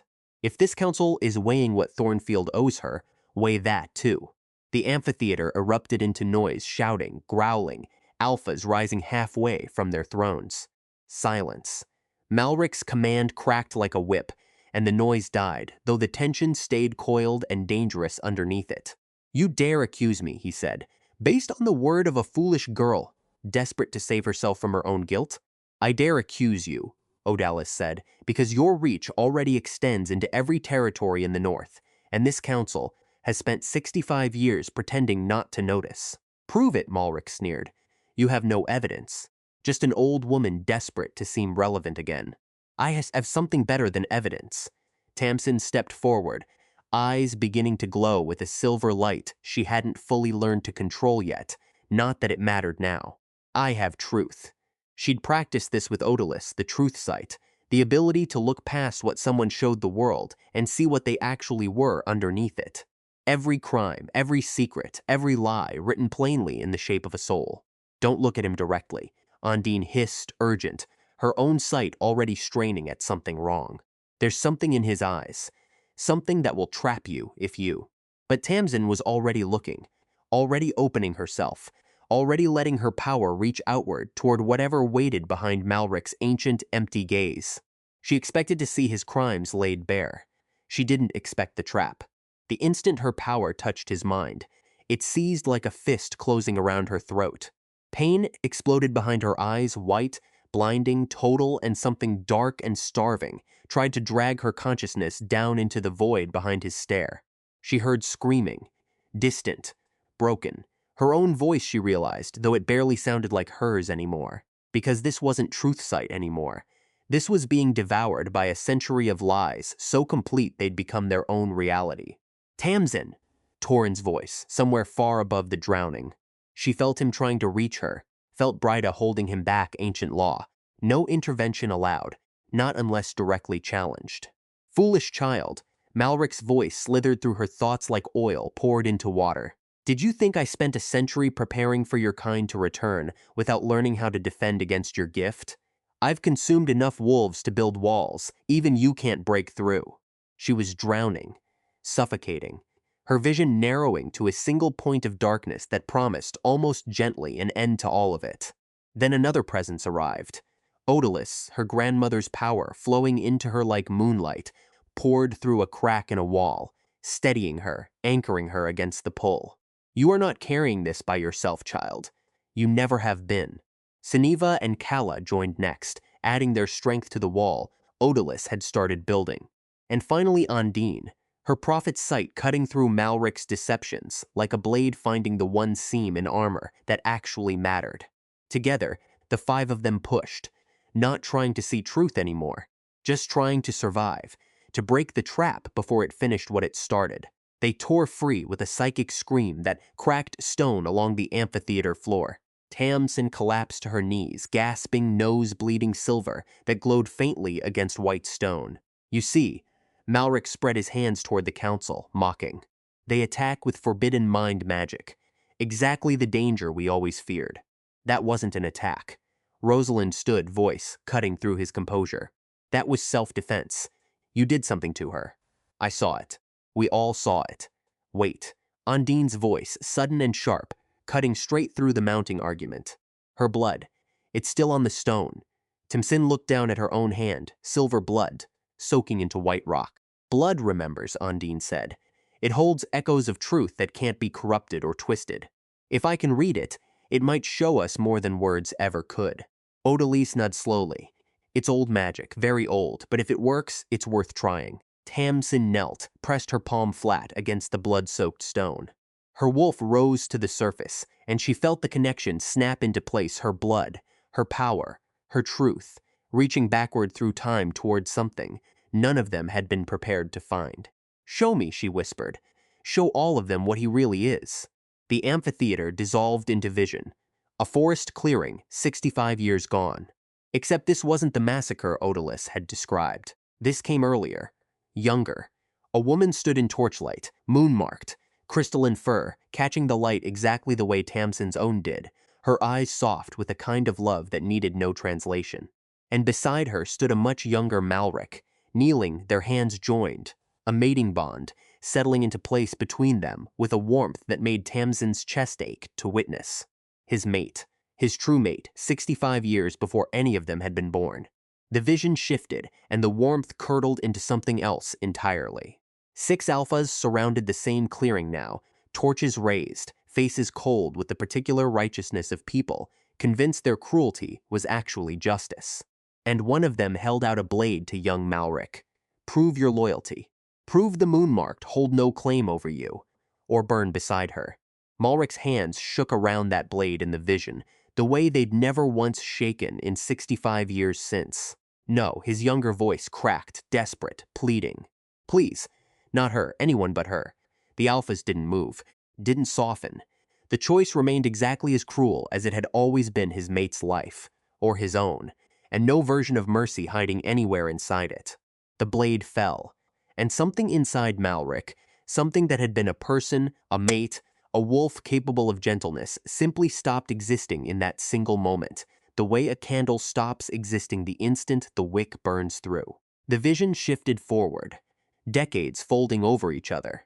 Malric moving from village to village, consuming essence after essence, chasing some echo of the power he'd felt the instant he first tasted a moon-marked stolen life, because somewhere in his shattered mind, taking their power had become the only way left to prove that loyalty, that terrible blade, that unbearable choice had actually meant something. It never had, and some broken part of him had spent 65 years refusing to admit that. The vision released them all at once, snapping the amphitheater back into present light. Silence, total and stunned, settled over every throne. "This is fabrication," Malric said, but his voice had lost its conviction entirely, hollowed out by something that sounded, for the first time, almost like grief. "We all saw it," Rosalind said quietly. "Every one of us. What was done to you, and what you became because of it. And now you see what I've become." Malric stood, and whatever remained of his human mask simply fell away. His eyes went black. His skin took on a grayish, hungry cast, and power rolled off him in waves that stank of rot and stolen years. "Did you think I'd come to this unprepared? I've had 65 years to build strength for exactly this moment." He shifted. What emerged wasn't a wolf. It was something twisted, a massive shape of shadow and stolen essence, eyes like burning coals, hunger without any visible bottom to it. "You want to restore Moonmark to this world?" His voice came layered now, echoing with the screams of every wolf he'd ever consumed. "Then survive me first." He attacked. Bryda threw herself between the shadow thing and Tamsin, blade meeting corruption with a sound like tearing metal. Torin shifted mid-leap, his massive black wolf grappling directly with the monster Malric had become. The four young Moonmarked scattered into defensive positions, but Malric moved too fast, too strong, 65 years of stolen essence packed into a single terrible body. A shadow limb caught Siniva mid-stride, throwing her into the amphitheater wall. She shifted just before impact, silver wolf form absorbing some of the blow, but she didn't rise again right away. No, Tamsin shifted too, crystalline form blazing silver, and charged straight at him. He swatted her aside like she weighed nothing at all. "Foolish child." His laugh sounded like breaking bone, barely awakened. "What hope do you have against me?" Pain exploded through her ribs where she hit the ground. She tried to rise. Her legs wouldn't cooperate, not yet, not fast enough. Not just children. Odalis's voice rang across the amphitheater, and the transformation that followed looked, to everyone watching, like the moon itself deciding to take wolf form. 87 years of hidden strength blazed silver through her crystalline coat. "You should have killed me 65 years ago, Malric, when you had the chance, when I was young enough to actually die easily." She attacked with a speed that belied every year of her age, claws finding shadow flesh, and everywhere they struck, pale moonlight burned straight through the corruption underneath. Malric howled rage and pain tangled into one sound. "Every year you thought I'd lost was a year I was still learning how to fight you," Odalis said, circling him like the predator she had always been, hiding in plain sight for 65 patient years. "You mistook my silence for surrender. That was your first mistake." The battle folded into chaos silver moonlight against corrupted shadow, Torin tearing at Malric's flank, Bryda coordinating the other alphas who'd finally joined the fight, Bastion among them, driven by something that looked, for the first time in years, like genuine courage instead of guilt. But Malric kept winning. Every wound he took healed almost instantly, fed by a century of stolen years. "Grandmother." Tamsin forced herself upright, ribs screaming. "You can't beat him alone." "I don't intend to." Odalis's voice carried absolute conviction. "Remember what I taught you. We are strongest together. 4 points, 1 light." Understanding cracked through Tamsin like lightning finding ground. Siniva, Ondine, Kala. Her mental call rang out across the battlefield. Formation, now. The 3 young Moonmarked dragged themselves upright, bleeding, limping, favoring wounded limbs, but alive and still fighting. They formed the square around Malric and Odalis. North, south, east, west. 4 points of silver light closing into place, exactly the way they'd practiced 100 times in a courtyard that suddenly felt very far away. And they began to sing. not with their throats, with whatever lived underneath them. The moonlight didn't just shine on the four of them. It shone through them, every point becoming a conduit for something ancient and vast and impossible to argue with. Truth. The light washed over Malric and he screamed. Not in pain this time, in recognition. Every stolen essence, every murdered wolf, every year built on someone else's death, all of it exposed under moonlight that refused to look away. Stop. His monstrous form began to fracture, shadow peeling back to reveal something underneath. Please. I can change. I can show him, Tamsin said, and her voice carried a weight that surprised even her. Show him who he was before it all broke. The light intensified, and in its glow, everyone present saw it again, the young alpha who had once knelt before a woman he loved, who had faced an impossible blade with nothing but grief and no mercy waiting for him on either side of the choice. I didn't mean Malric's voice had changed. Younger, almost recognizable as belonging to someone who had once been good. I was trying to survive. I thought there was no other way. I know, Tamsin said, and she meant it completely. I know how it starts. One impossible choice, and then another, until you're too far down the road to remember what it looked like before it twisted you. She shifted back to human form, standing steady in the center of the light. The other three still held, and walked forward until she stood directly in front of the thing Malric had become. You can stop, she said softly. You can choose differently. It's not too late. It's been too late for 100 years. His voice cracked, raw with something that sounded impossibly like a century of grief finally given permission to surface. The wolves I've consumed, I hear them. Every breath. How do I live with that? By making whatever time you have left count for something. She placed her hand against what passed for his chest. By using what power remains to protect instead of destroy. You're not a monster, Malric. You're a wolf who was handed an impossible blade and never given a single kind option. Find who you were before that clearing. Be him again. The moonlight pulsed, and slowly, Malric's shadow form began to change. The corruption didn't vanish. A century of it couldn't simply disappear. But it pulled back, condensed, contained, until what remained was an old wolf. Scarred, ancient, carrying the weight of uncountable crimes, but recognizably alive again instead of merely undead. He collapsed to the stone weeping. What have I done?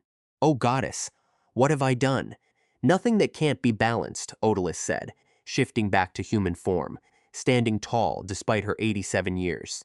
But it will take the rest of your life, however long that turns out to be. I deserve death, Malric whispered. Death is easy. Tamsin's voice steadied further with every word. Living with what you've done, working every single day to make amends, facing every dawn, knowing you can never fully repay the debt, that's the harder path. That's the one that actually means something. Rosalind rose from her throne and descended the stone steps, kneeling in front of Tamsin in full view of the entire gathering. I vote to reinstate the Moon-marked as legitimate members of Wolf Society, she said clearly, with full rights, full protection, and a seat on this council. That's madness, one of the other alphas sputtered. No, Rosalind stood, meeting Tamsin's eyes with something close to admiration. They're exactly powerful enough. Powerful enough to expose corruption. Powerful enough to defend themselves. But not so drunk on that power that they choose to kill when they could choose to heal instead. That's the kind of power I want left standing in this world. I second the vote, Bastian said, stepping forward, voice steady despite the tears still drying on his face. The Moon-marked existed in secret for 65 years, causing no harm to anyone. They only emerged because it finally became safe to. If we deny them now, we prove we've learned nothing from our own history. One by one, the votes came in until only Malric's remained. Why do you hesitate? Rosalind asked him gently. Malric looked at Tamsin with eyes that carried a century of regret. Because I don't deserve to make this choice. I hunted them. How can I vote to restore what I spent a lifetime trying to destroy? Because you're still alive, Tamsin said. Because you still have choices left to make. Choose this one correctly. He closed his eyes, took a shaking breath. I vote yes. His voice broke clean in half, and I volunteer to spend whatever remains of my life protecting what I once hunted. Whatever penalty this council deems fit. The penalty, Rosalind said slowly, is exactly that. You will use whatever power remains in you to defend moon-marked wolves for the rest of your days. You may keep your gift. Forcibly stripping it would kill you outright, and we are not in the business of more killing today. You will serve as living proof that even the deepest corruption can still be turned back toward something worth calling redemption. I accept, Malric whispered. The matter of Isadora came before the council next, and the amphitheater went quiet in a different way. Less shock, more waiting, the particular hush that gathers around a question nobody's certain how to answer. She led an enemy to a king's convoy, one of the alphas said. Under ancient law, that alone carries exile at minimum. She also testified against the wolf who orchestrated it, Tamsin said, before anyone else could speak for her. Without her, this council might never have known how far Malric's reach extended. She confessed before she was caught. She threw herself into that fight when she could have simply let it finish. You'd have us pardon betrayal because it came with an apology, the same alpha pressed. I'd have you remember that every one of us in this circle has done something we're not proud of. Tamsin's voice carried without needing to rise. The measure of a person isn't only the worst choice they made. It's what they do afterward, when no one's making them. Rosalind considered Isadora for a long moment, standing pale and small at the amphitheater's edge. What would you have us do with her, first counselor? Tamsin turned to Isadora directly. 3 years' service to the sanctuary my grandmother built, helping the ones we still haven't found, not as punishment, as the beginning of something worth calling atonement if she wants it. Isadora's composure broke entirely, tears falling freely now. I want it, she said. I don't know if I'll be good at it, but I want it. Then that's the ruling, Rosalind said, and the council murmured its agreement, and something in Isadora's shoulders loosened for what looked like the first time in 3 years. The council session ended with the formation of something entirely new, 7 alphas, 4 moon-marked representatives, and delegates drawn from every rank of pack life, seated in a circle instead of a hierarchy. Every voice weighted equally, every perspective finally, after 65 years, permitted to matter. Tamsin's was offered the crown that came with it. She refused it. I don't need a title that sits above anyone, she said, looking at her fellow moon-marked, at her grandmother, at Torin standing proud beside her. I spent 21 years believing I was nothing. I know exactly what I'm worth now. I don't need a throne to prove it. Then what would you accept? Rosalind asked. First counselor. Tamsin's voice steadied into something that finally sounded, to her own ears, like the truth. A counselor's listens. Serves. Stands beside people instead of above them. That's what I want to be. The title was granted by unanimous vote. As the gathering dispersed, Tamsin found her father waiting quietly at the amphitheater's edge. I meant what I wrote, Bastian said, about wanting to do better. Being the father I should have been years ago. I know. Her voice held steady. And I meant what I told you the night I left. I forgive you. That doesn't erase what happened. It just means we're allowed to move forward from here. I don't expect us to be close right away, he said quietly. Maybe we start smaller, letters, time, small steps, she agreed. And for the first time in years, they embraced brief, awkward, but entirely real. That evening, Torin found her on a quiet rise overlooking the council grounds, the last of the sunset bleeding gold and crimson across the mountains. I still want to court you properly, he said, taking her hand. Long walks under a moon that isn't trying to kill anyone, for once. Evenings that don't end in bloodshed. All the ordinary, unremarkable things you never got to have while you were too busy surviving. She laughed, soft and real. You make it sound like a very low bar. It is, he said.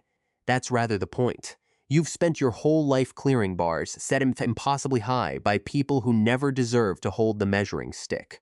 I'd like to give you a few that are simply kind. See how those feel instead. Somewhere behind them, Odalys stood with her face tilted toward the rising moon, eyes closed, and for one strange quiet moment, the wind shifted in a direction that had nothing to do with weather-warm, familiar, carrying the faint echo of an old blacksmith's off-key humming that only she could hear. She didn't tell anyone what she felt in that breeze. She didn't need to, because 65 years of grief had finally found somewhere safe to rest, and some things were better kept as a private conversation between an old woman and the moon that had watched her survive every single one of those years without ever once looking away. Tamsin turned her face up toward that same moon, full and bright, and, for the first time in her life, entirely on her side. "Thank you," she whispered to her mother's memory, to the goddess who had shaped this whole impossible bloodline out of moonlight and stubbornness, to every grandmother who had hidden a granddaughter, and every wolf who had chosen, in the end, to be braver than fear. The moon didn't answer, but somewhere in the valley below, a wolf howled, then another, and another, rising into a chorus that had nothing left to hide from. The broken Omega was gone. What remained? Standing steady on that quiet rise with her hand in her mate's and her grandmother's silhouette golden against the dusk, was simply herself. Finally, completely herself.